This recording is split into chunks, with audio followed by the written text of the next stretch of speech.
Abraham was old, but he had seen God's faithfulness. He had watched the promise unfold. Isaac, the son born in his old age. Now it was time for the next step in the promise, a wife for Isaac. But not just any wife. Abraham speaks to his servant, so Abraham called his most trusted servant. "Swear to me," he said, "you will not get a wife for my son from the Canaanites. Go to my country, to my family, and find her there." Genesis 24:4. "But you shall go to my country and to my kindred and take a wife for my son Isaac." Abraham wasn't just looking for beauty or status. He was looking for God's will. The servant travels from desert into the city. The servant took 10 camels, precious gifts, and a heavy task. He traveled to the city of Nahor, not knowing who she was or what she looked like. So he prayed, "O Lord, let it be that the young woman who gives me and my camels water, let her be the one." Genesis 24:14, paraphrased. A simple prayer, a specific sign, and then Rebekah came. Rebekah at the well. She was kind, she was strong. She offered water, not just to the servant, but to all the camels. 10 of them. This was no coincidence. This was divine orchestration.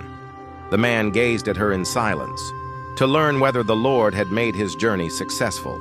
Genesis 24:21, and when he learned her name, Rebekah, daughter of Bethuel from Abraham's family, his heart knew.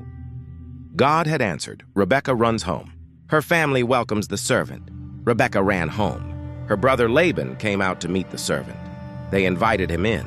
He told them everything, the prayer, the answer, the divine timing. And then he asked, "Will you let Rebekah come?" And her family said, "This thing comes from the Lord. Let her go." The next morning, Rebekah is asked if she will go. The next day, they asked Rebekah, "Will you go with this man?" She didn't hesitate. She said, "I will go." Genesis 24:58. She had never seen Isaac. She had no Instagram bio to check, no selfies to scroll, but she trusted God's plan more than her own.